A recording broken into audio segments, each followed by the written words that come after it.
Why aren't you negotiating? There's nothing for us to negotiate. The House has done its job.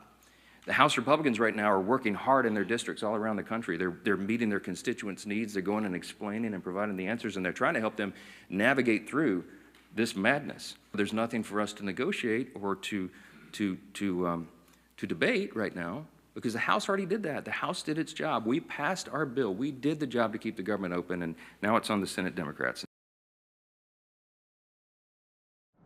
In the midst of a government shutdown on Friday morning, the latest government employment data was a mystery even to U.S. Labor Secretary Lori Chavez DeRemer. Usually we get the reports the day before, and I haven't seen that for this month. The delay of the release of the September jobs report from the Bureau of Labor Statistics means Wall Street investors, Main Street businesses, and consumers have one less piece of the economic puzzle to make important financial decisions. It's not like all the data goes away, but it's certainly one source that a lot of people pay attention to could be quite delayed. One private data source, the ADP payroll report released Wednesday, estimated the private sector lost 32,000 jobs during September. With healthcare and education adding jobs, most other sectors slumping, and small businesses with fewer than 50 employees shedding more jobs than larger companies. There's been this wait and see from employers in terms of whether they're going to hire. We've seen a number of employers, for other reasons, decide that they are going to contract their workforces, and so we're seeing those announcements as well. If a shutdown drags on and continues to stall the release of future economic reports, the Federal Reserve could be without key data when they meet for their next move on interest rates at the end of the month. In Washington, I'm Karen Kafa. The economy's doing well, prices are down, we have virtually no inflation, everything's going good. We're respected by every nation in the world, and you know what happened? The Democrats want to shut it down, and they want to shut it down because they want to give billions, ultimately trillions of dollars to illegal migrants, people that came into our country illegally.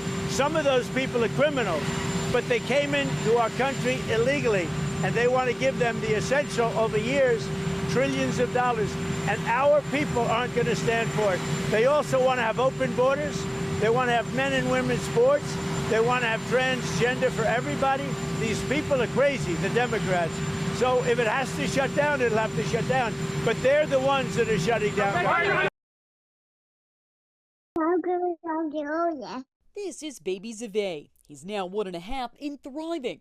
But his mom, Ashley Vasquez, says that wasn't always the case. He just didn't have an appetite and he wasn't putting on weight. Zave was put on special nutritional drinks that his family received through WIC, federal-funded program for women, infants, and children. It provides aid to more than 6 million low-income families to help cover expenses for food, breastfeeding support, and health education. But that money could soon be at risk if the government shutdown continues. For really young children whose sole source of nutrition may be infant formula, the loss of WIC would be absolutely devastating because their families don't have other options. Nell Menifee-Leiby with the National WIC Association says if the government doesn't pass a spending bill within the next 2 weeks, funding will likely run out. That really puts us in a crisis point very quickly. Funding for other assistance programs like the Supplemental Nutrition Assistance Program known as SNAP could also be at risk. Roughly 42 million people depend on SNAP to help cover groceries. October's benefits were already sent out, but come November 1st, it's unclear whether people will receive assistance as politicians continue to debate. Republicans refuse to extend the Affordable Care Act tax credit. This is not about health care. This is about Democrats wanting to show their progressive left base that they are fighting against Donald Trump. Meanwhile, it leaves vulnerable parents like Ashley Vasquez unsure how they're going to pay for their families. I'm Jen Sullivan reporting. At the San Ysidro point of entry, U.S. Customs and Border Protection officers see about 60,000 cars total every day. Jorge Llanos is an officer with U.S. Customs and Border Protection and says they're the first line of defense. Working on the POEs, the ports of entry, making sure that all the people that are coming across, whether they're U.S. citizens, residents, or foreigners, have an ability to come in the proper documents or the status to come in. But now, officers are going to have to do all that without a paycheck. The next time they're supposed to get paid is next weekend. Yano says there shouldn't be impacts to the public, but says things may change if the shutdown goes on for too long, with officers possibly opting out of coming to work. When things like this happen, it is a slap in the face. It shouldn't happen. We shouldn't be the first ones to feel the brunt. This isn't the first time U.S. Customs and Border Protection officers have had to deal with the government shutdown. Back in 2018, during President Trump's first term, the government shut down for 35 days, and the officers had to go without a paycheck then, too. He says right now, younger officers may face more uncertainty when it comes to paying for things like rent and food. It is difficult to live in the area. Housing is expensive. Groceries weren't that bad in 2018, but they've gone through the roof in the last year. Yano says officers are bracing themselves for what happens on the federal level. The only thing that we can rely on is basically each other. Hopefully we'll be able to come up with different groups to help out and unfortunately just dip into our savings accounts. In San Ysidro, Jane Kim, ABC 10 News. The White House says thousands of federal workers could be laid off if a deal is not reached. And today, Trump said Democrats would be the ones responsible. Listen.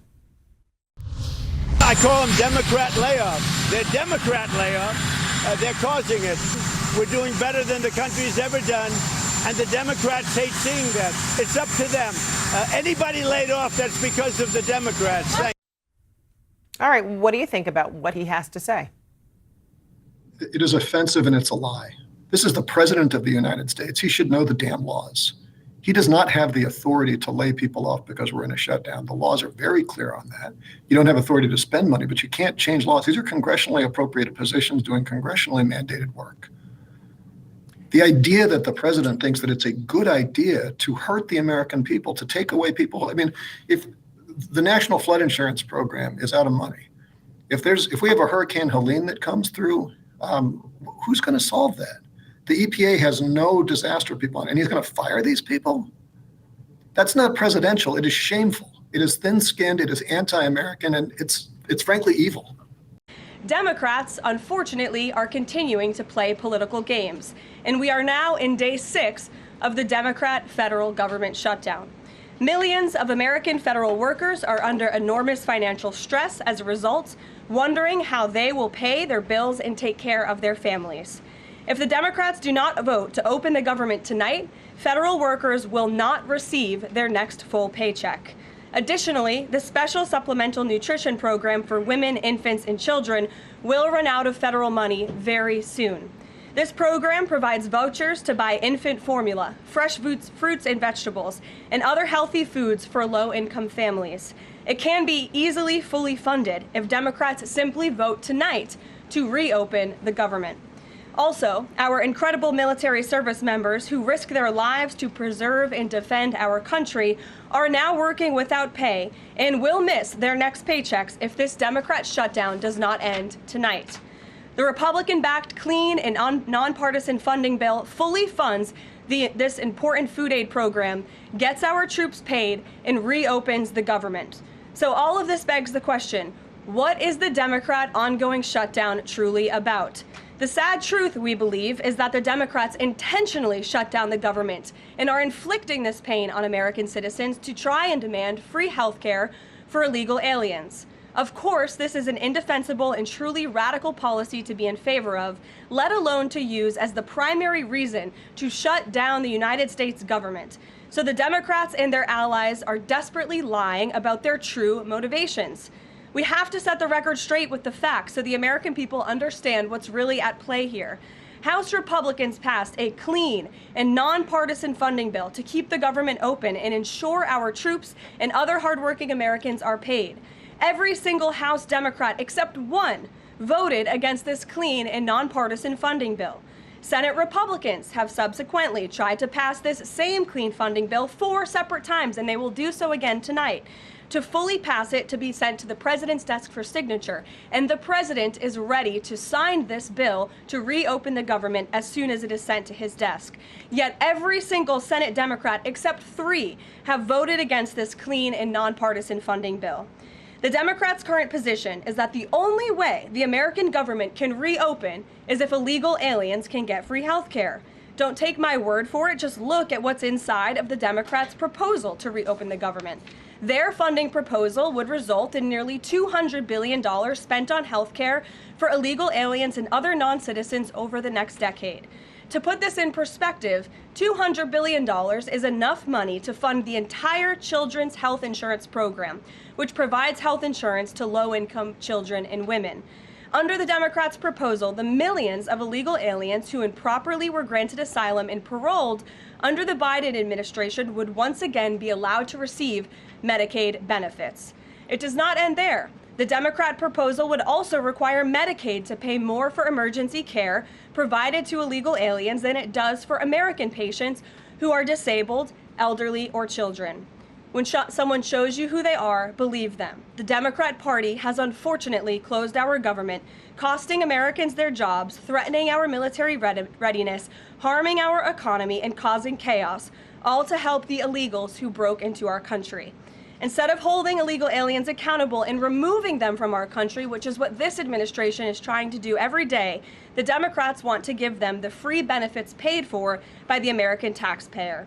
Democrats in 2025 are for illegal aliens first and Americans last. This is the reality we are unfortunately facing right now in Washington, D.C.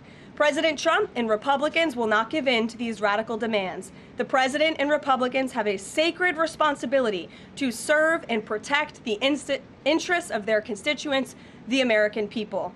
That's why we are backing a clean and nonpartisan funding bill with no strings attached to reopen the government. Democrats should do what they did 13 separate times under Joe Biden and vote for this exact same type of funding bill. Now the Senate will vote tonight for the 5th time to reopen the government on the 6th day of this shutdown. All we need are an additional 5 Democrat senators to end this madness and vote for the clean funding bill to reopen the government. If you are an American watching at home right now, call your Democrat senators and tell them to do the right thing and end this shutdown. Back to Capitol Hill to try passing a bill to end the government shutdown. And thanks for joining us. You are watching the National News Desk, America's News Now.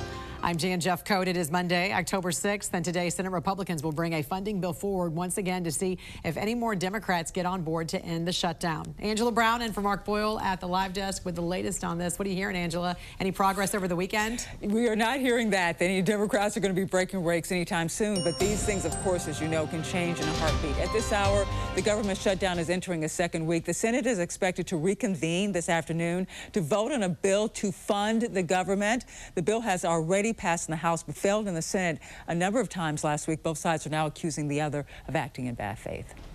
The reason the government is closed is because Chuck Schumer and 43 of his Democrat colleagues in the Senate have decided now to vote multiple times to keep the government closed. Well, unfortunately, Republicans are lying because they're losing in the court of public opinion as it relates to what's going on right now. We are standing up for the health care of hardworking American taxpayers. Well, the holdup with Democrats in Congress is health care and making sure health care insurance subsidies continue. We'll see if there are any changes this week when it comes to that issue. Meantime, the Trump administration says it will move forward with mass firings and also layoffs as President Trump decides negotiations with Democrats are at a standstill. I think that if the president decides that the negotiations are absolutely going nowhere, then there will start to be layoffs. Well, members of the White House cabinet are hopeful to avoid any firings by Democrats voting to reopen the government. That's what they're hoping for. We're tracking all of these storylines today right here at the live desk.